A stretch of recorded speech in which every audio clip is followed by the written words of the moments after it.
que es lo que nos habíamos quedado, ¿se acuerdan? Habíamos hablado de cómo termina la guerra del opio. Y bueno, es una dramatización, obviamente, con todo lo que implica. Pero una de las cosas que me interesa, si se fijan, es cómo ven la importancia de Hong Kong, ¿no? A los chinos no querían ser el territorio, pero también no entendían por qué querían los ingleses esa parte, ¿sí? Y los ingleses dicen, pues es que es un buen puerto, ¿no? Que es lo que estábamos hablando. Y eso sobre todo me interesa para que se fijan los intereses de la colonización inglesa, no iban encaminados a tener territorio, iban encaminados a tener una apertura comercial. Sí, a ver, ¿qué más? ¿Qué más vieron en el video, además del español de España? Bueno, a mí me llamó la atención al principio, ya ven que cuando ya están negociando en la carpa hablan sobre los intereses alimenticios. Uh-huh. Eso tiene que ver con lo que nos había mencionado la clase pasada, que había influido muy fuertemente en sus ideologías y en la religión. Pero a ver, ahí explícame un poquito más, José Isabel, ¿con qué te refieres eso de intereses alimenticios? No me ubico. Bueno, es que en la clase pasada mencionó algo sobre la revolución industrial, que nadie quería la máquina de vapor porque se movía sola e iba en contra de los principios de interferir con la naturaleza. Uh-huh. Eso también incluye la alimentación.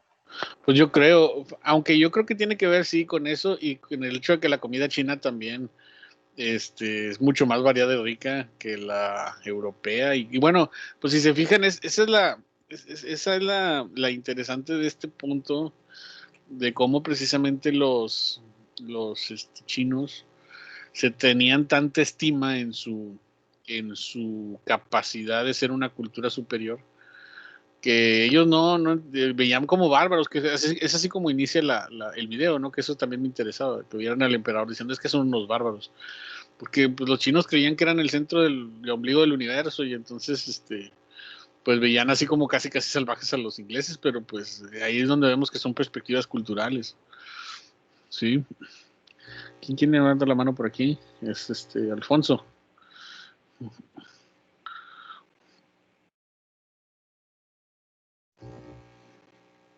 ¿Vas a decir algo, Alfonso? Nada más tiene levantada la mano así. Bueno, creo que no.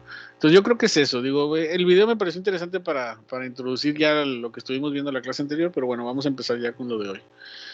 No sé si hay alguna duda o algo en particular que quieran discutir.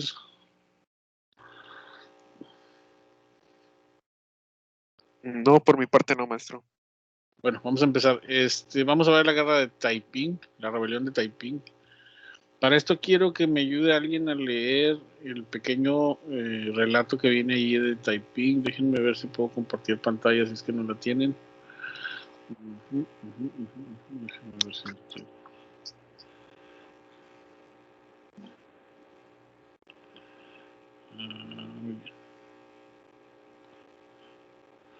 bueno, quiero que alguien que me ayude a leer aquí donde dice rebelión de Taiping. Yo, profe. Por favor.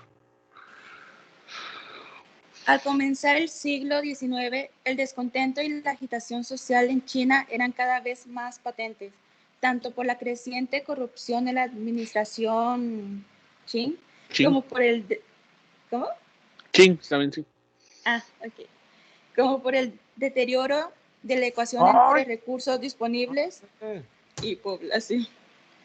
Durante el siglo anterior, la producción de alimentos se había aumentado a un ritmo superior o igual al de la población, la cual había registrado un notable crecimiento a raíz de un largo periodo de paz y estabilidad interna.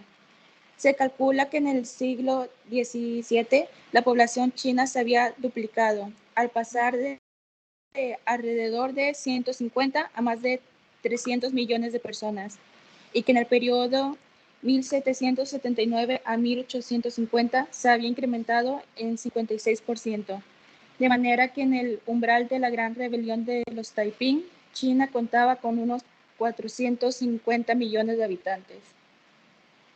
La presión demográfica sobre Perdón, la presión demográfica sobre, ahí está.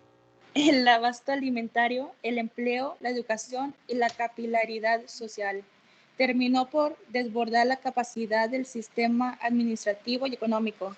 A lo anterior se agregaron inundaciones y otras catástrofes naturales, y hubo inflación, alimentada por la creciente exportación de plata para pagar el déficit comercial derivado del creciente consumo de opio. Un párrafo más, por favor. El empobrecimiento de campesinos, cargadores, artesanos, empleados y servidores públicos obligaba a muchos de ellos a escapar de sus localidades de origen para convertirse en trabajadores migrantes o en bandoleros. Y aunque las migraciones internas iban de la periferia a las zonas más pobladas, fue en la periferia donde se incubaron las revueltas. Muy bien, hasta ahí. Bueno, vamos a empezar. Entonces, si se fijan, que eso es muy interesante lo que leyó la compañera. Es una situación básicamente complicada para la China de este momento, ¿sí? Es una situación donde lo que estamos viendo es, bueno, pasamos a eso. Es una situación que es complicada, todos los problemas que habíamos visto de la primera sesión cuando hablamos de la dinastía, el aumento de población, la producción de alimentos que era, que ese fue el problema, ¿no? Aumentó la población, los alimentos no eran suficientes, había mucha precisamente entonces población que estaba pasando por hambre. Estábamos hablando de que un poquito antes de la rebelión de Taiping, la población china era de 300 millones, para cuando va a ser esta rebelión es de 450 millones.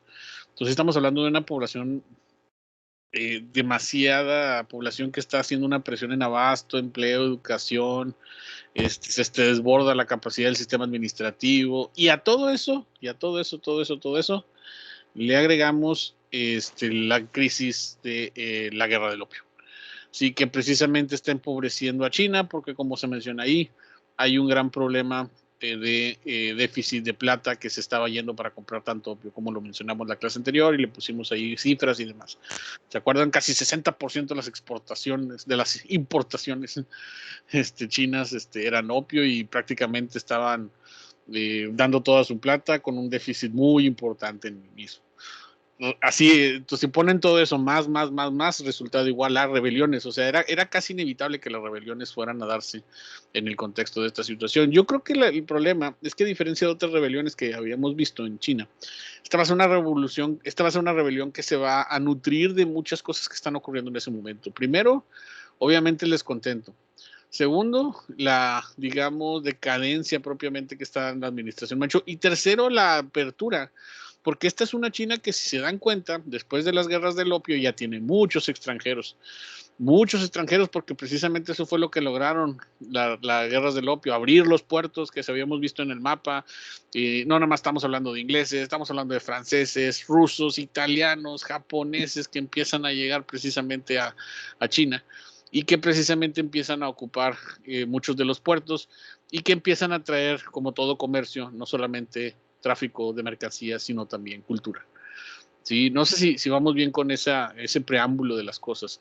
Digo este preámbulo porque entonces eso va a traer una rebelión que, desde mi punto de vista, y bueno, ya lo veremos ahorita, resulta extraña, porque precisamente la rebelión de Taiping, a diferencia de lo que habíamos visto en otras rebeliones campesinas en China, pues va a ser algo distinto, algo diferente. Bien, ¿vamos bien? Digo, ¿preguntas o algo por el estilo?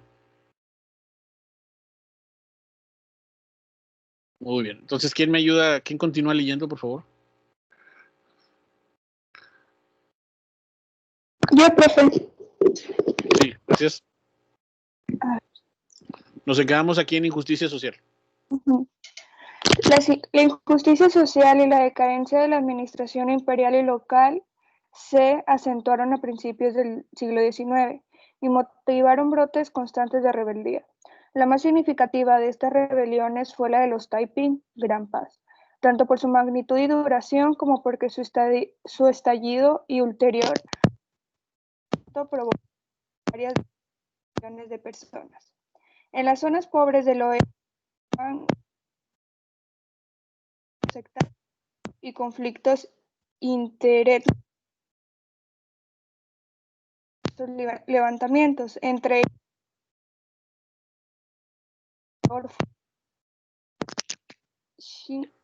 Ahí no alcanzo a leer, profe.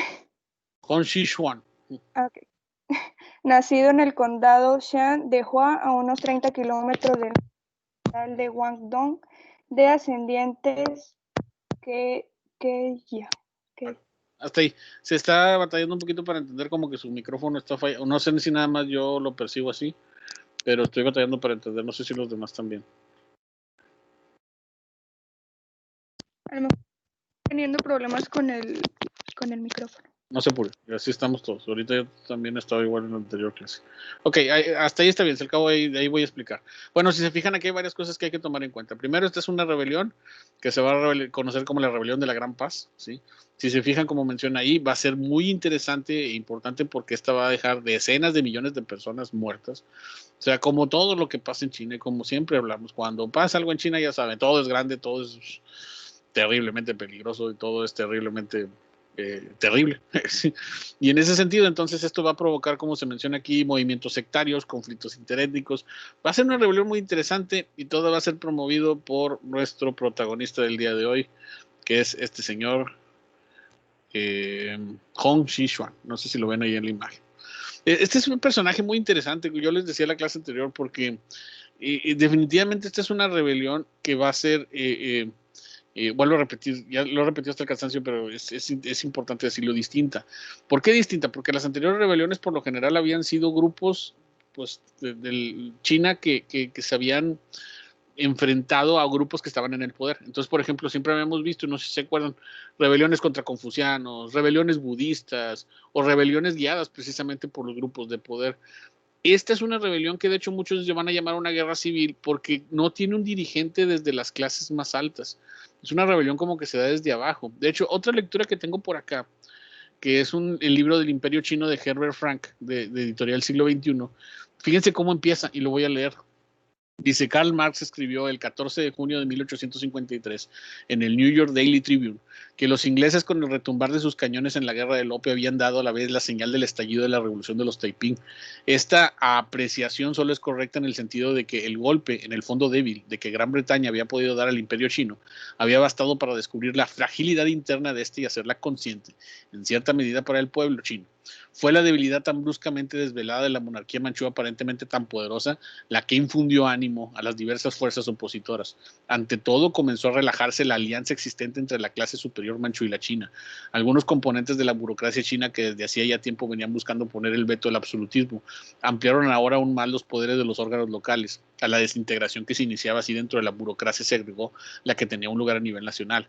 Entonces, el mismo Marx, cuando escribe sobre esta guerra, sobre esta rebelión, la toma como si fuera una rebelión, no sé cómo explicarlo, una guerra civil como no se había visto en China, una guerra que venía desde abajo.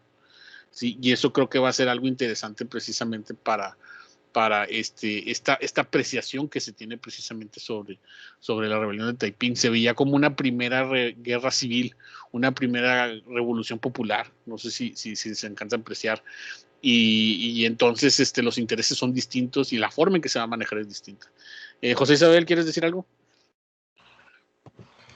Apenas le iba a preguntar eso, que si toda esta cuestión del levantamiento del tema que estamos viendo ahorita era algo así como una guerra civil, porque ya Sí, viendo un poco más de fondo, pues se estaban enfrentando entre ellos mismos, ¿no? sí. Es una guerra civil y acuérdate que una guerra civil no solamente tiene que ver con que es algo local y de enfrentamiento entre locales, sino también el hecho de que viene desde clases más bajas, o sea, como que no es una guerra de élites, no es una guerra que se viene desde arriba. Y esto es bien interesante porque entonces no sé si nos vamos dando cuenta que este es uno de los primeros pasos de lo que ya después vamos a ver como una guerra popular. Los chinos van a tardar precisamente, y digo, esta es una historia que ya se sabe, no estoy así como que adelantándoles la historia, pues van a derivar precisamente en un gobierno comunista. Pero entonces en ese sentido, una de las cosas que vamos a ver es que esta guerra, esta rebelión, es un primer acercamiento a lo que después vamos a ver en forma como parte precisamente de una revolución popular que va a llegar al poder. Me refiero, sin tratar de ser pretencioso con lo que estoy diciendo, porque no es el caso, que este es el primer acercamiento a lo que se va a conocer como un gobierno también popular, porque esta cosa va a terminar en gobierno, y perdón que le diga cosa, pero es que se extraña el movimiento, ¿sí? Y entonces también no nada más vamos a una rebelión, sino también un gobierno derivado de eso, lo cual es extraño, porque habíamos visto en China que siempre habían sido gobiernos desde arriba, desde las élites, desde la nobleza, del feudalismo, y aquí vamos a tener un gobierno popular basado precisamente en esta idea, que no va a prosperar, no va a triunfar, pero va a tener su cierto experimento. Es algo así como el primer acercamiento a los chinos a una guerra social, una revolución civil, a una guerra popular, a una revolución francesa, si lo queremos ver desde ese punto de vista. Ok, ¿vamos bien? Sí, Continuamos. Y ahora pasemos a hablar de Hong, porque su biografía es algo tan más interesante como es su propia rebelión. ¿Alguien que quiera leer? ¿Sí, alguien que quiera leer por ahí?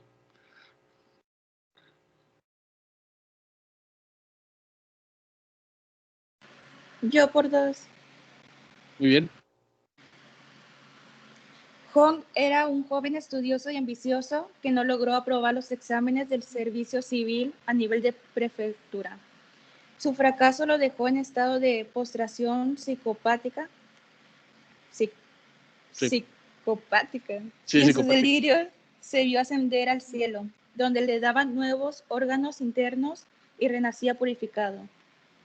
De sentirse inútil y derrotado, Hong pasó a mostrar un carácter plenamente seguro de sí mismo. Y después de haber leído una colección de cuadernos intitulada Palabras de Dios, basada en la Biblia protestante, concluyó que él era hijo de Dios, Jehová, y hermano menor de Jesús, con la misión de liberar la tierra de males tales como la vida licenciosa, la falta de piedad filial y el vicio del juego. Hasta ahí tantito. Entonces, ¿qué les parece ese pequeño párrafo de la vida de Hong? A ver, opiniones. Quiero opiniones porque quiero que ese pequeño perfil lo analicemos como algo distinto a otros rebeldes que hemos visto. ¿Sí? A ver, ¿quién dice algo? Lo que nos ha dicho... A ver. Bueno, usted primero, Juan. Sí, Juan Antonio primero. Okay. Bueno, lo que veo es que su rebelión no es directamente por un poder religioso o por un objetivo religioso, no por algo político, sino que vio la oportunidad y la aprovechó. Ahora, yo me atrevería a decir que eso no es novedad en China. Lo novedoso de que sea religioso es la religión que está promoviendo esa rebelión. ¿Sí? Sí, también porque, según yo, pues, ¿cómo los chinos van a caer en solo, en este caso, Dios, si ellos están acostumbrados a la voluntad del cielo y Sí. las religiones que hubieron y nacieron ahí? Exacto, eso es a lo que voy. Primera cuestión que ahorita vamos a analizar, pero vamos con ello. Es una rebelión cristiana. O sea, ¿cuándo habíamos hablado del cristianismo en todo lo que hablamos de China? ¿Se acuerdan? Nunca. Sí, nunca habíamos hablado del cristianismo. Y de repente sale este señor diciendo que él es hermano de Jesús, hermano menor, perdón. Sí, hijo de Jehová. Pues ya de principio eso es algo muy, muy extraño, sobre todo porque, insisto, que habíamos hablado del cristianismo en China. A ver, ¿qué ibas a decir, José Isabel? Pues retomaba lo que nos había dicho la clase pasada, que era como una especie de desconforme con lo que le estaba pasando, y viéndolo de esa manera, era una persona, vuelvo a repetir, disconforme, que quería cambiar todo desde abajo, viéndose como una especie de figura revolucionaria, ejemplar para el pueblo, pero sin la necesidad de salir a ganarse las cosas honorablemente. En fin, bueno, a ver, hay otra opinión por ahí, otra mano levantada, creo que es Alfonso. ¿Ibas a opinar algo? O Alfonso nada más. Alfonso, a ver, o nada más deja la mano levantada. Sí, ya, perdón. Es que bueno, con el audio. Ok, dinos. Iba a preguntarle esto. Ha habido otras revueltas religiosas en China, pero eran religiones tradicionales o propias, por así decirlo. Sí, ¿se acuerdan que...? Sí, dime, perdón. Pero mi pregunta es esta. ¿Cómo llegaron los protestantes a China? O sea, ¿los manchú le permitieron a los cristianos instalarse o hacer misiones? por eso también ubiquémonos en el contexto. Ellos no les permitieron nada, ellos impusieron. Recuerden que llegaron los ingleses y por eso el video del principio, los ingleses. Pues el video del principio lo dice. Que cuando le dice, es que no veo el video que les puse. No puedo abrirlo. No lo puedo abrir. Que por eso el video del principio, no sé si vieron esa parte donde los ingleses dicen, no les estamos pidiendo nada. ¿Sí lo vieron ese que cuando lo dijo? Dice, no les estamos pidiendo nada. Sí lo vio Clarisa. Sí, que dice, no les estamos pidiendo nada. Entonces no sé si estamos entendiendo esto.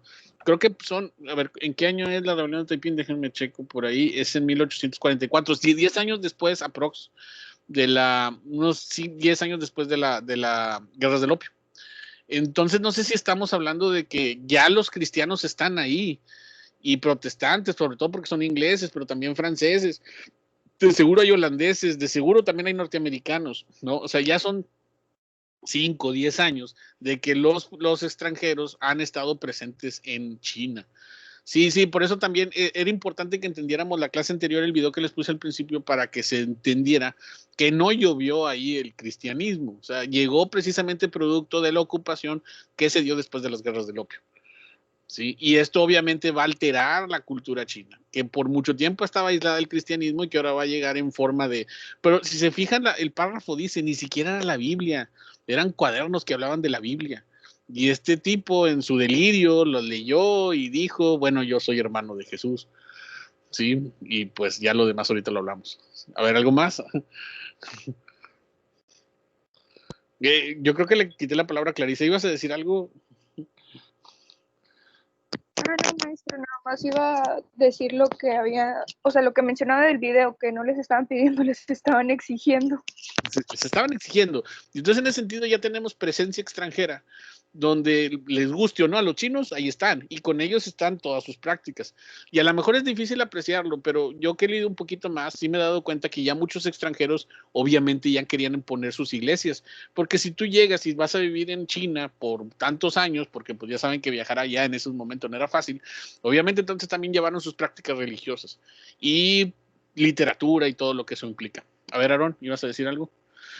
Sí, que recuerdo la lectura pasada que nos recomendó leer para la clase de la dinastía Manchú. Recuerdo que hubo 3 emperadores que toleraron bastante a los misioneros jesuitas, que hasta les dejaron construir iglesias y todo, Sí. Y que tuvieron ciertas influencias en los emperadores, aunque ellos como quiera desestimaban un poco la religión cristiana. O sea, admiraban la sabiduría con la que venían, pero no dejaba de ser como que meros cositas curiosas que traían de Europa, ¿verdad? No la veían como algo tan determinante. Sí, porque creo que un poco lo hablamos, creo que en Asia Antigua, todavía seguían viendo el cristianismo con un recelo casi en el sentido que creían que eran espías o algo por el estilo. Y entonces el cristianismo, ya que se empezaba a sentar en China, pues pasaba lo mismo. Pero ya para este momento ya no nada más es permitirles que estén, ya son muchos extranjeros. Por eso creo que es lo interesante. O sea, no es que tampoco es el primer contacto con el cristianismo, pero definitivamente ya por la cantidad de extranjeros que hay, el cristianismo ya está más que presente. Y eso quiero que sobre todo lo entendamos porque obviamente también con el tiempo se va a volver incómodo. ¿Sí? Se va a volver incómodo, sobre todo porque hay otra revuelta que vamos a ver. Digo, todas estas clases son revueltas y revueltas en el siglo XIX en China, pero la rebelión de los boxers, que es muy interesante, fue ese como ya los chinos estaban cansados precisamente de ver tanto extranjero en tierras que ellos decían que pues eran suyas, ¿no? Bueno, continuamos, entonces ya queda claro, eso es importante. Y lo otro que habíamos mencionado también, lo de que no pasó los exámenes, es que la verdad la situación era totalmente adversa. Y en otra lectura que tengo por acá, sí, que la otra lectura que por ahí les puse, acá lo dicen más elegantemente, ¿no? Y por elegantemente me refiero a que dicen que tenía una enfermedad psicopática. En la otra lectura dicen que el tipo simple y sencillamente estaba loco. Sí, y dice aquí, de hecho leo, este papel lo ocupó Hong Xishuan, aspirante, fíjense, fracasado en los exámenes, procedentes de una familia pobre de Hakka, de Guangdong, que después de suspender los exámenes enfermó viéndose afectado por visiones cuyas imágenes estaban inspiradas en tratados cristianos que había leído. Por otra parte, es perfectamente posible que padeciese una enfermedad mental o al menos ciertos rasgos psicopáticos. Y en 1847 pasó un periodo con un misionero cristiano llamado Roberts en Cantón y luego comenzó a predicar en Guangxi y fundó finalmente la Sociedad de los Adoradores de Dios, que atrajo miembros de otras asociaciones sectas en 2 o 3 años de esta sociedad y se convirtió en un grupo de 30,000 prosélitos, ¿no? Entonces, no sé si se dan cuenta. Esta otra lectura que leí, perdón si no se las puse, ya después les digo qué libro es, pero es el libro que les decía ahorita del Imperio Chino. Ya te habla de que también estuvo en contacto con predicadores extranjeros, leyó la Biblia, dicen que estuvo enfermo, esto le dio una enfermedad, no pasó los exámenes y todo eso junto dio como resultado un líder religioso que dice que él era el hermano de Jesús y que estaba a punto de hacer una rebelión. Sí, entonces digamos que todo eso es el caldo de cultivo para pues, una rebelión que va a resultar bastante interesante, ¿no? En este caso. Sí, bueno, continuamos. ¿Algún comentario más? Muy casual. Muy, muy casual, sí, como cualquier cosa. Sí. A ver, ¿quién me ayuda a leer? Aquí donde dice Hong.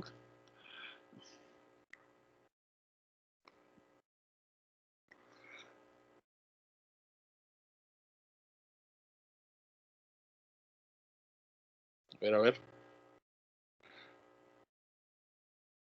¿Puedo volver a ser yo? Sí, está bien, sí, pues yo creo que sí, porque nadie quiere. Hong abandonaría su puesto de profesor rural para viajar al oeste, a la parte montañosa de Guangxi, a convertir gente al cristianismo, a donde llegó por primera vez a mediados del 1844, acompañado de su primer converso, primo y compañero de escuela, Feng Yushuan. Nuevamente en el verano de 1849, después de un lapso de tiempo en Guangdong, su provincia natal, Hong y Feng volverían a Guangxi para encontrarse con que durante su ausencia la sociedad de adoradores de Dios, con la que se habían relacionado estrechamente durante su primera estancia ahí, y muchos de cuyos seguidores eran de etnia quenya, tenían 4 nuevos líderes. A partir de la reinserción de Hong y de Feng al movimiento, contaría con 6 cabecillas, cada uno con poder independiente. En julio de 1850, Hong, líder de una de tantas milicias activas en el área de Jintian, distrito de Guiping, se enfrentó a campamentos militares de otras etnias y luego a tropas gubernamentales. El 11 de enero de 1851, ese grupo proclamaría el reino celestial de la Gran Paz, Taiping Tianguo. En los subsiguientes 2 años y medio, los Taiping efectuaron campañas militares a partir de las cuales terminaron por establecer su capital celestial en Nanjing. En su avance, fueron absorbiendo a forajidos, labriegos y desempleados, pero otra parte de la población rural huyó y posteriormente formaría ejércitos locales que, bajo la conducción de líderes capaces, los combatirían. Un párrafo más, por favor. El ejército rebelde organizaba a sus contingentes bajo una estricta disciplina militar y rígido puritanismo. Abolió la propiedad privada y expropió tierras para convertirlas en propiedad del reino celestial, explotándolas en forma comunitaria. Y sin embargo, pronto aparecerían desigualdades entre dirigentes y dirigidos, rivalidades individuales y excesos en la forma de vida de los líderes. Por su parte, Hong Xiuquan se atribuyó el título de Rey Celestial, Tianguan. Muy bien, si se fijan, esta es una rebelión que poco a poco va a ir creciendo. Déjenme les pongo un mapa porque creo que el mapa es más claro en eso. Este mapa que ya un poco les había puesto en la clase anterior, sobre todo porque van a tomar Nanjing. O sea, y es lo que les digo, no va a ser una rebelión fallida de principio, de hecho va a ser una rebelión que de inicio va a llegar a tomar la capital, que en este caso, una capital importante que es Nanjing, no sé si ven el cursor, ahí lo estoy poniendo, es el punto rojo.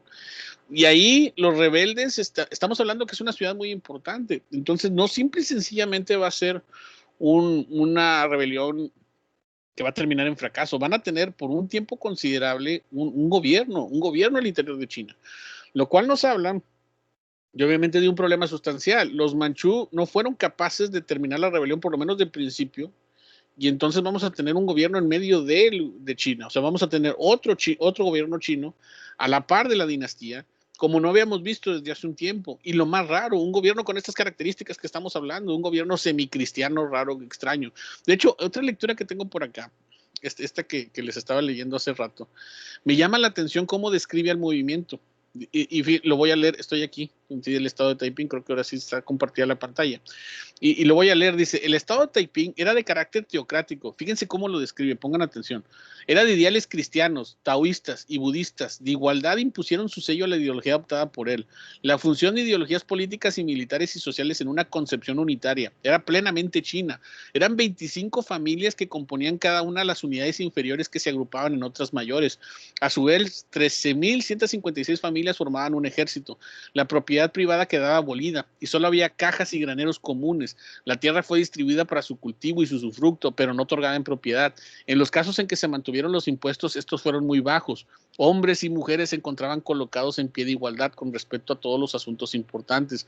Se podían conferir cargos a las mujeres y estas también servían como soldados. Se prohibió la práctica de la deformación de pies. Imperaba la libre elección del cónyuge. Se prohibió estrictamente el consumo de opio, tabaco y alcohol. Y se introdujo un nuevo calendario con la semana de 7 días y los domingos servicios religiosos. Y se intentaron incluso reformas lingüísticas y literarias. ¿Cómo ven eso? O sea, ¿cómo ven este gobierno de los Taiping? O sea,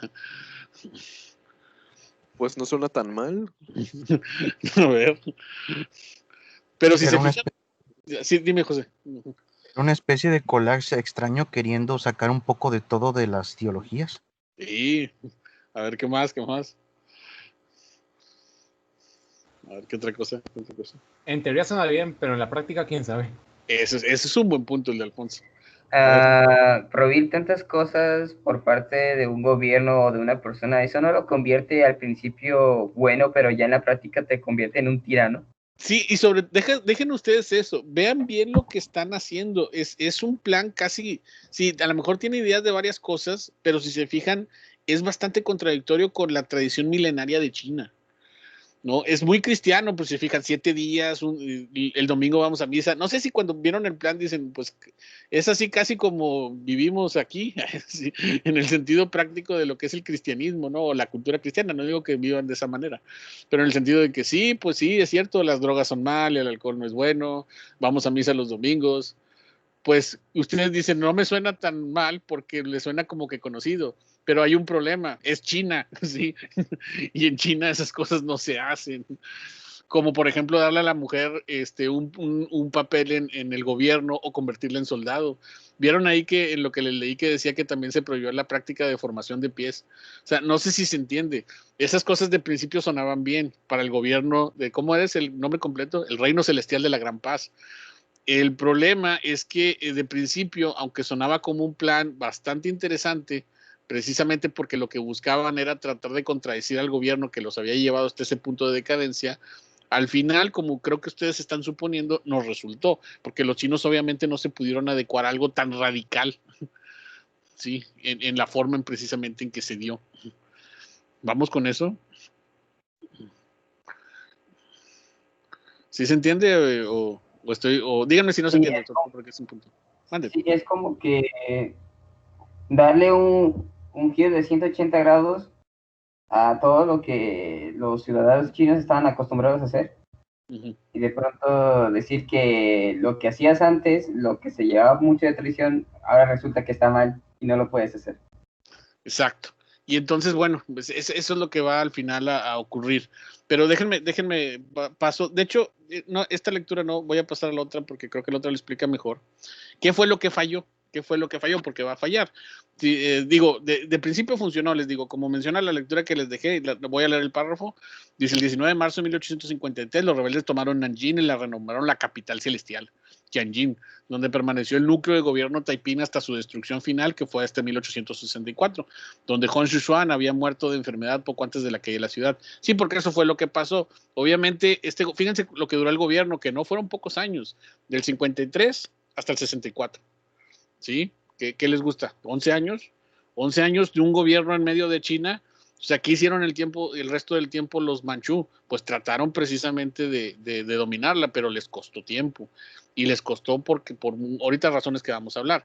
Pero vamos a que no fue tanto, yo creo que los Taiping no pudieran, digamos, con los manchú, más bien al final fueron sus propios problemas al interior los que hicieron decaer el reino, al reino celestial. Sí, ¿qué dice aquí? Y lo voy a leer porque esta parte en la otra lectura lo menciona mejor. Y ahí va. Dice, el programa indudablemente era demasiado revolucionario para el movimiento pudiese alcanzar éxito. La abolición de la propiedad privada sobre la tierra principalmente hizo que los pequeños y medianos propietarios pasaran a las líneas enemigas. Por otra parte, el puritanismo religioso, que se descargaba en parte en actos de iconoclasía, hería los sentimientos de muchos que quizá hubiesen simpatizado con los taiping. Y el nacionalismo de los revolucionarios contribuyó a que los extranjeros a quienes no se reconocía, por ejemplo, ningún tipo de extraterritorialidad se apartasen de ellos. Fue también importante que la élite dirigente no estuviera a la altura del programa, mientras que prescribían al pueblo la monogamia, ellos mismos vivían con varias mujeres, pero la causa de su ruina fue sin duda que en su reino estallará la discordia. Antes de entrar en detalles de este asunto, tenemos que considerar también las operaciones militares, que no las voy a mencionar porque son muchas, pero que digamos tienen que ver precisamente con cómo los manchú también estuvieron rodeando a los taiping, que al final también eran puros campesinos, sin preparación, sin ser soldados. Aún así, insisto, 11 años de lucha, 11 años del gobierno taiping, ahí en Nanjing, sí, estamos hablando que duraron más de lo que se puede esperar, de un primer intento de rebeldía en una China que precisamente va a tener después de ahí muchos más intentos. Sí, vamos bien con eso. Entonces sí se entiende qué fue lo que al final pasó. Lo que al final pasó fue que, a ver, pero quiero escuchar opiniones. ¿Qué fue lo que al final entonces hizo la decadencia del reino?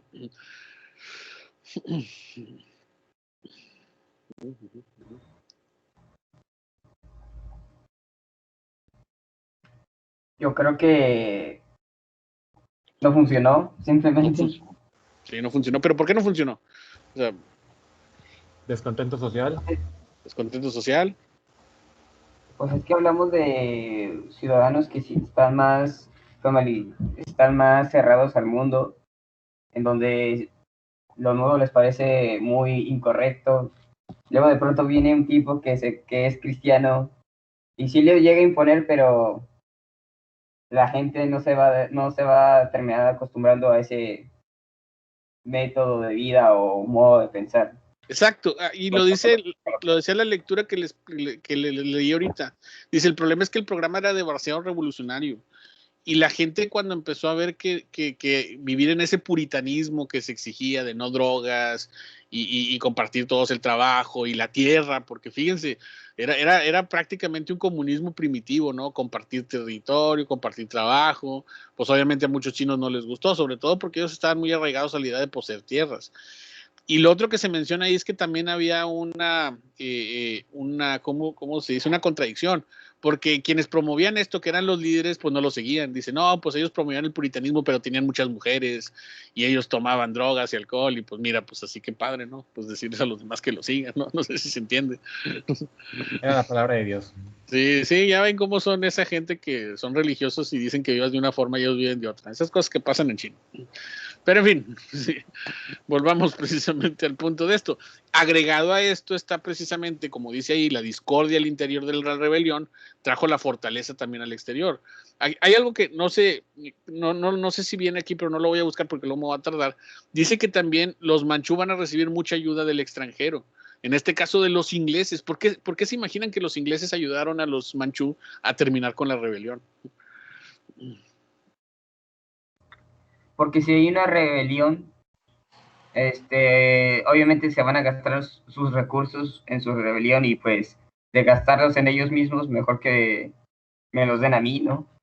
Sí, no, y deja tú, además de eso, los ingleses estamos entendiendo que ¿qué es lo que buscaban los ingleses? Decíamos, comercio, ¿no? Mercado. Y un mercado y un comercio donde la situación es inestable no funciona. Sí, no funciona. Entonces, a los ingleses más que a nadie les importaba que el gobierno estuviera estable. Y quiero que se entienda eso porque va a ser una constante lo que nos falta por ver del Imperio Manchú, que nos faltan bastantes cosas. Y va a ser una constante precisamente porque los manchú entonces decían, pues necesitamos estabilidad y entonces van a depender de los ingleses. Con esta rebelión se van a dar cuenta que a los ingleses también les importaba que ellos estuvieran en el poder. Vaya, a los ingleses les convenía mucho que estuvieran los manchú porque con ellos ya estaban negociando y no un grupo nuevo al que no conocían. No sé si también se entiende eso. Entonces, ¿qué les van a dar los ingleses y los extranjeros a los manchú para que puedan terminar con la rebelión? Armas, dinero y recursos, ¿sí? Y esos recursos y armas y dinero van a funcionar precisamente para que puedan mantenerse la dinastía, que para los ingleses era bien, pues con ellos estaban tratando. Si llega uno nuevo, imagínense. ¿Sí se entiende también eso? Profe, Sí, dime. a este punto Hong Kong ya era parte de los ingleses, ¿no? Sí, ya era desde hace varios años, sí. Sí, y entonces imagínate, por eso que dices, llega un nuevo gobierno y capaz que se lo quieran quitar. Y obviamente no lo van a permitir. ¿No? ¿Vamos bien? Sí, profesor. Ok, entonces, al final, ¿qué pasó? ¿Qué dice aquí la lectura? Bueno, voy a leer rápido porque ahí menciona rápido. Dice, estoy aquí. Dice, en cuanto a los factores que llevaron a la decadencia del reino celestial de la Gran Paz, estuvo la dispersión del aparato político-administrativo, la discrepancia entre dirigentes, la ambición extrema de algunos de sus líderes, que es lo que estamos hablando, que los llevaron a apartarse del puritanismo y la austeridad para caer en excesos, autoritarismo y concentración de poder, males endémicos de las dinastías dominantes en China. Con la derrota final de los Taiping quedó claro su fallido manejo de los valores distintos a los tradicionales chinos. Ese punto creo que también fue el problema. Los Taiping trataron de crear una nueva tradición de valores que no era la de China. Y entonces los chinos que querían para su movimiento, pues al final no empataron. O sea, entendían las razones de la rebelión, que era la situación como se encontraba. Y al principio por eso se unieron. Pero ya cuando se dieran cuenta que el plan y el proyecto de los Taiping les era distinto, pues dijeron, ahí muere. Sí, porque la verdad no se sintieron identificados y se empezaron a apartar. Dice, su apelación al nacionalismo en contra de los soberanos manchú no bastó para atraer a las élites rurales, Han, y a los integrantes de las burocracias central y local, quienes consideran más peligrosos a los rebeldes que a la dominación manchú. Que eso también, a lo mejor si hubieran hecho un plan donde la población hubiera tenido una unidad, pero entonces nada más algunos se unieron y otros no, entonces esto provocó también la fragmentación. Recuerden que en una revuelta, y sobre todo porque estamos hablando del siglo XIX, es bien importante tener un factor en común. Por ejemplo, si yo les pregunto, en México, sí, por ejemplo, cuando fue la guerra de independencia y la insurgencia, una de las cosas que hizo que el movimiento insurgente al principio, porque también eso tiene sus asegúnes, fuera exitoso, es que se acuerdan que Hidalgo sacó el estandarte de la Virgen de Guadalupe. ¿Y por qué creen que eso fue exitoso al principio? A ver, ya estamos hablando de historia de México para que no me digan, esa sí la conozco. Sí. Porque, bueno, en el caso de nuestro país, ya viéndolo así, la gente era fuertemente religiosa, entonces viendo que tenían, en este caso, cargando el estandarte de la Virgen y fuertemente influenciados por ellos, creyeron que los iba a llevar a la victoria. Exacto, sí, muy bien. A ver, Alfonso. Tenían un enemigo en común, los españoles. Bueno, Ajá. Los españoles nacidos en la península. Los Claro. criollos coloniales, pues, también los odiaban a ellos. Sí, exacto. Ahí están, en los dos comentarios está la situación. Los españoles eran los enemigos. El resto de los que no eran españoles eran los enemigos de esos españoles. Y aquí una de las cuestiones que, por ejemplo, el movimiento insurgente se dio cuenta es que las diferencias entre criollos, indios y todas las castas que había, se acuerdan, eran muchas. Pero si había un elemento de unión, era que todos eran cristianos. Y entonces precisamente cuando Hidalgo, como criollo, tenía mejores privilegios y posición que los negros o las castas o los indios, ustedes lo saben. Pero sabía que al final un factor de unión era el cristianismo. Entonces él, tomando precisamente la bandera del cristianismo católico, es que pudo unir en un movimiento unificado. Siglo XIX, entiendan esto. ¿Por qué lo digo? Porque si nos vamos a China, en los años 40 que estamos hablando de esto, el problema de Hong fue ese. Sí, a lo mejor de principio el nacionalismo contra los manchú funcionó, pero ya después no se pudo consolidar porque no se sentían unidos a él. Cosa que también aquí en México, pero ya es otro boleto. Aquí el punto es que de principio no sé si queda claro que eso fue lo que no pudo lograr la unidad. ¿Vamos? ¿Sí quedó claro eso?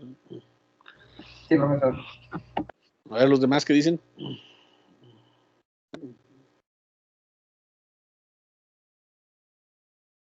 ¿Todo bien? Muy bien. Entonces, ahí vamos, entonces en eso. Ahora, ya para finalizar, esto va a tener consecuencias. Digo, ya terminó la rebelión, muere Hong, sitía Nanjing, la recuperan los manchú, después de 11 años que estuvo en manos después de 11 años que fue el reino celestial. Lo ideal es que Nanjing fuera después el centro para que todo se convirtiera, ya vimos por qué falló. Que esto va a tener consecuencias bien importantes, sobre todo para lo que viene el siglo XIX, porque nuestro amigo Hong, nuestro amigo hermano menor de Jesús, sí, y con todos sus problemas, va a dejar un antecedente, y ese antecedente es, esto puede volver a ocurrir, sí, y esto va a volver a ocurrir, no sé si se entiende. O sea, los manchú la libraron esta vez con la ayuda de sus amiguitos ingleses, pero no van a poder después librarla contra otros precisamente problemas que se van a presentar durante el siglo XIX. ¿Sí? Y ahí les van las consecuencias porque vienen más en esta lectura, ¿no? Ahí les va en este párrafo. ¿Alguien me ayuda a leer? Creo que algunos están en el celular, por eso a lo mejor no lo ven y es muy pequeño, pero quien pueda leerlo, si me ayuda, se lo agradeceré. Este párrafo. A ver. Yo, profe, ¿cuál párrafo? De la guerra civil hasta donde termina.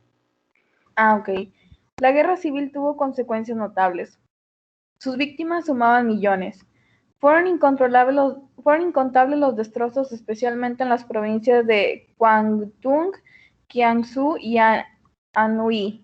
Muchos templos, pagodas, etc. fueron reconstruidos al cabo de decenios.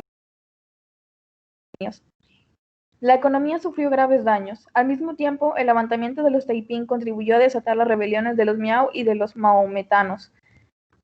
Una vez más se vio afianzada la alianza entre los manchús y la clase superior china. Si bien la posición de la aristocracia manchú se vio fuertemente conmovida, de los disturbios el verdadero vencedor fue la burocracia confuciana, aunque a largo plazo y desde el punto de vista del desarrollo general de China se trató de una victoria pírrica. ¿Sí es pírrica? Bueno, Sí, por último, Zheng Wufan y Lin Wanchang cerraron el modelo de lo que sería más tarde los warlords. Sus ejércitos habían formado fundamentalmente sobre una base regional y la constitución de estos ejércitos había acarreado por fuerza la creación de autoridades independientes igualmente regionales. Gracias.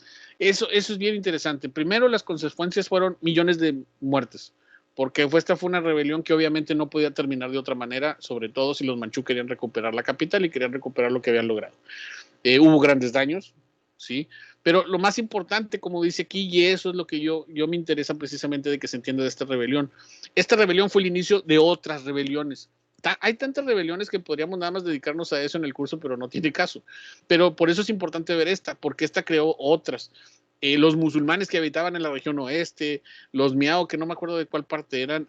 Total, hubo muchas rebeliones que precisamente tomaron como ejemplo que era posible hacer esto. Y entonces, al final, aunque los manchú la libraron, como dice aquí, porque pues medio la libraron, lo importante es que la libraron a medias. Y después de ahí, precisamente, otros grupos, tal vez no con los mismos intereses religiosos y extraños de Hong, se iban a rebelar e iban a crear este concepto que va a ser bien interesante y que se va a presentar no solamente en China, sino en toda Asia, que es, y no sé si lo han escuchado, que es el de los warlords. ¿Sí? ¿Alguien está relacionado con ese término warlord? Que si se fijan es un término en inglés. ¿Los señores de la guerra? O señores de la guerra, sí. ¿Alguien que entienda qué es eso? Aquí en México creo que lo más parecido es cacique o caudillo. Exacto. Es un término que en español muchas veces se traduce como caudillo. Sí, más que como señor de la guerra. Muy bien. A ver, ¿algo más? ¿Algo más que te diga que es un caudillo o que es un señor de la guerra? Pues, por ejemplo, aquí en México, Francisco Villa, que tenía su ejército y mantenía como que control sobre una específica parte de la región, Exacto. pero no de todo el país. En todo el país, muy bien. O como nuestro gobernador en algún tiempo de Nuevo León, Santiago Vidauri, que también le decían el caudillo, ¿no? Del norte y su intento de república. Sí. O sea, no sé si esos ejemplos son buenos, porque entonces no sé si se dan cuenta. Los caudillos eran estos líderes regionales que buscaban desestabilizar el centro al cual antes pertenecían y crear sus propias regiones, que como dijo la lectura, eran igualmente, eran independientes y regionales, ¿no? A ver, ¿qué ibas a decir, Juan Antonio? Creo que ibas a decir algo. No, pues reafirmar lo que dijo mi compañero Alfonso, igual que Emiliano Zapata. Sí, exacto. Entonces, este concepto del warlord es bien interesante porque, créanme, lo vamos a ver después, este fenómeno de los warlords va a durar hasta el siglo XX. O sea, lo puso el señor Hong de mal ejemplo y después lo va... de hecho hay una película, y esa película, adivinen de qué trata, la que puso José Isabel, de la rebelión de Taiping. Es una película que no he visto porque dura como 4 horas y dije, no, oigan, está bien que sí, pero un día la veré completa. Pero este fenómeno de los warlords es bien interesante porque no nada más lo vamos a ver en China, también lo vamos a ver en Indochina, lo vamos a ver en Japón. O sea, a partir de este momento empiezan a aparecer líderes regionales que son producto de la desestabilidad central, de gobiernos débiles, de lo que provocó precisamente la guerra del opio y que traía como consecuencia que entonces grupos se apartaran y se volvieran sectores independientes y precisamente atentaran contra la unidad nacional que para ese momento pues estaba totalmente descuidada. ¿De qué vivían muchos de estos warlords? Vivían precisamente el control regional de los impuestos que cobraban y del opio. ¿Sí? Si por ahí le suena que un tipo agarre una región, la controle y a través del tráfico de drogas la sostenga, creando su propio ejército, son cosas que ya saben que pasan, ¿dónde? Solo en China. Solo en China, aquí no, eso nunca lo hemos visto. Dios nos libre que alguna región del país sea controlada por algún señor que vende drogas y que con esa tenga su propio ejército, ¿verdad? ¿Aquí? ¿En México? ¿Aquí en México? ¿En serio? No, ¿verdad que no? ¿O han escuchado de algo así? Yo no sé, ustedes. ¿Sí vieron hace poco el famoso video ese del cártel de... ¿Cuál era?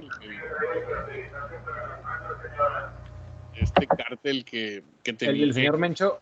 Sí, que mostraron a todo su ejército, ¿se acuerdan?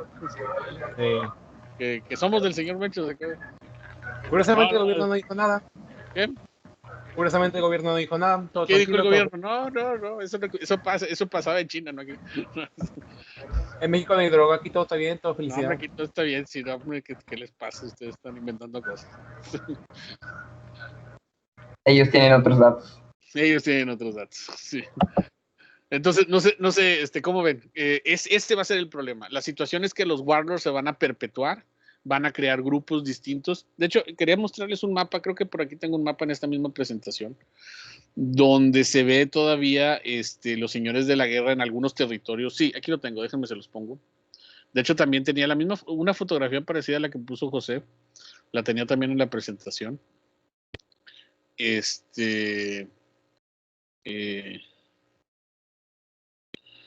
Esta es la foto del mapa, pero se lo muestro, esta es la de los Warlords, ¿no? Así se llama la película, Warlords. Y este mapa, déjenme se los amplío, déjenme les voy señalando. No sé si ven los lugares que estoy señalando.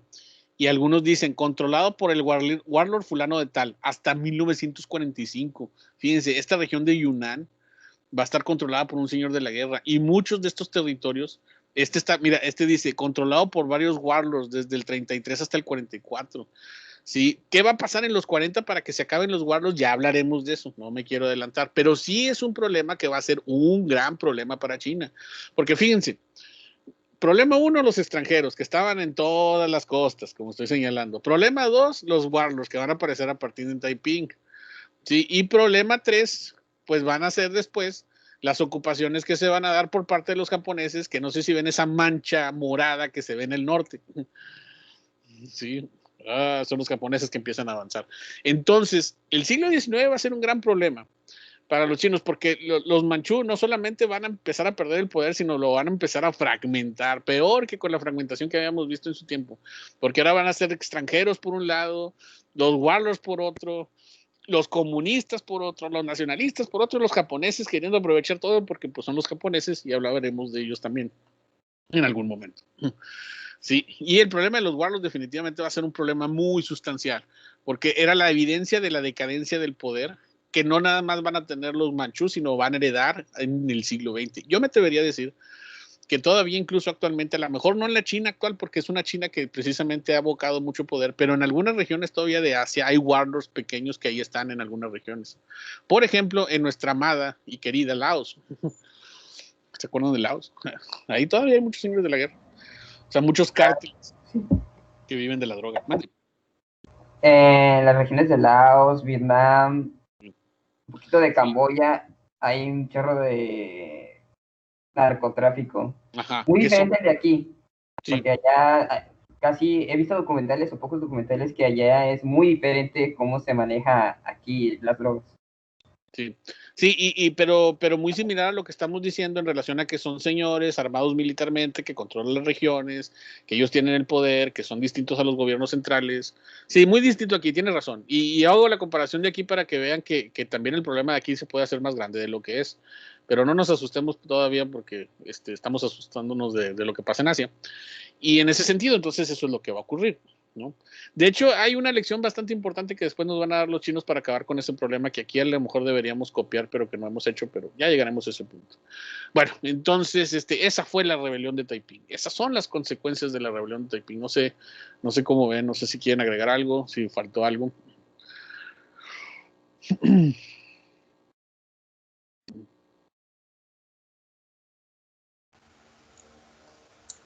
No sé dónde leí, pero recuerdo que la rebelión de Taiping fue uno de los conflictos más grandes en cuestión de muertos, o sea, más que la Segunda Guerra.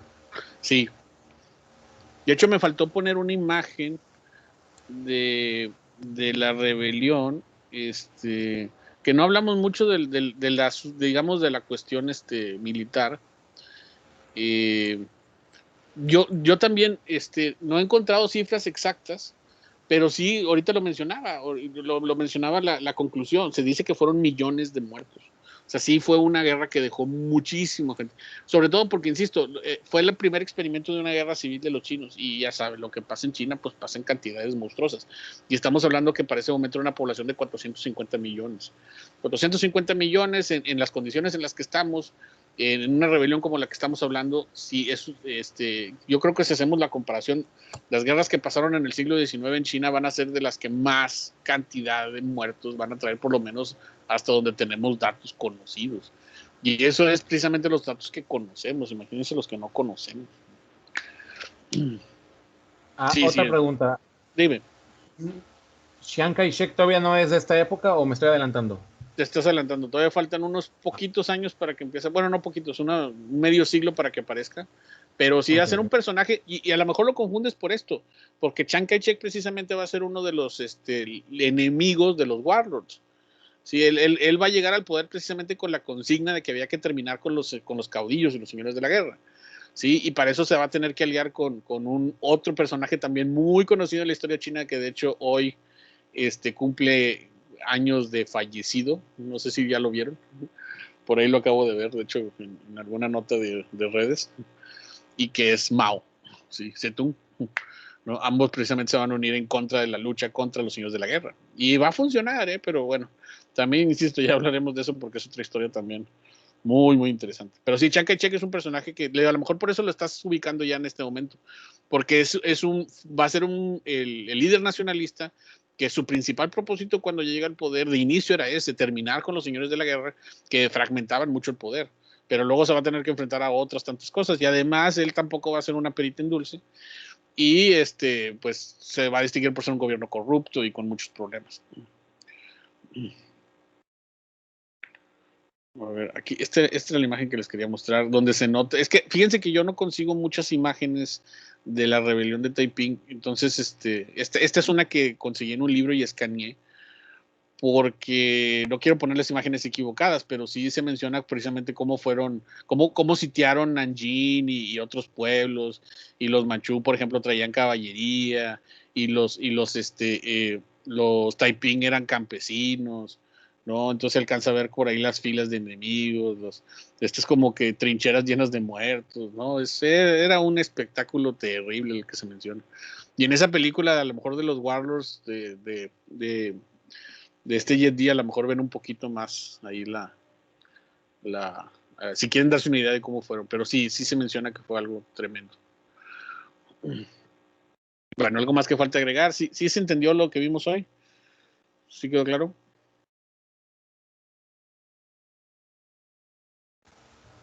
Sí. ¿Qué les pareció interesante? Nuestro amigo Hong. Pues Todo un personaje. me da más esperanzas de que un loco puede puede dominar casi una parte de un territorio gigante. Gigante, imagínate. Eso es lo que yo creo que también da miedo, ¿no? Como alguien así con esas características. O sea, ¿qué tan mal estaría China para que un personaje de esas características llegara a tener un control tan importante, ¿no? Ya ven, por eso hay que estudiar, porque si no terminamos como Hong. No, no es cierto. Yo creo que sería exagerado. Voy a formar el propio reino celestial mexicano. Vas a formar tu propio reino, sí. Y así le vas a llamar también, Reino Celestial de la Gran Paz. Oiga, también eso, los nombres estaban con ganas. A mí, la idea ¿cómo era? El Gran Reino de la Gran Paz, ¿no? Es un nombre que me parece genial. Profe, ¿Cómo no querer unirte a un lugar así, no? Sí, yo quiero ser parte del Reino Celestial. Sí. Mande. y hablando de nombres, me llamó la atención que, bueno, investigando aquí en Wikipedia, que de hecho es el único lugar donde aparece, mencionaba algo sobre el ejército precisamente de ellos y se llamaba el Ejército del Amor. El Ejército del Amor. Qué bien. Suena como un grupo de banda, ¿no? Así como de... como los Temerarios, algo así. Perdón si alguien es fan de los Temerarios. Yo no me la sabía esa, fíjate, no me la sabía, la verdad. Ahora sí me sacaste de donde el Ejército del Amor. Pues sí, pues si eres el reino de la Gran Paz, tu ejército debe ser del amor. Nada más que pues no los trataron con ese amor, ¿verdad? ¿Qué ibas a decir, Alfonso? Nada, activé el micrófono por error. Bueno, no, está bien. Bueno, entonces ese fue el Reino Celestial de la Gran Paz, el Ejército del Amor, y no terminó nada amoroso ni nada pacífico esta situación. Pero bueno, es el inicio, les digo, y lo más importante es el legado que va a dejar. Entonces, sí, próxima clase, ¿qué vamos a ver? Próxima clase vamos a ver algo muy interesante, ya acercándonos un poquito al final de la dinastía. Vamos a ver dos movimientos. Vamos a ver primero, de la lectura ahí de la página, desde donde termina la rebelión de Taiping hasta la página 255. Vamos a ver varias cositas que quedaron pendientes, como la Segunda Guerra del Opio y demás. Pero aquí lo más importante es que vamos a ver de los 143 a los 155. Dos cosas son importantes que vamos a ver la próxima clase. O sea, el final de las últimas cosas de la dinastía, un movimiento que se llama la reforma de los 100 días y la rebelión Boxer. Esas son las dos cosas que van a ocupar nuestra próxima sesión. Porque son dos cosas que son muy interesantes, ¿sí? Y pasan, digamos, casi a la par, y son como las patadas de ahogado de lo que estaba ocurriendo, ¿no? de esta dinastía. Entonces, desde ahí donde nos quedamos hasta la 255, en el librito, en la lectura que por ahí estamos viendo, y bueno, eso por lo pronto. No sé si hay alguna duda.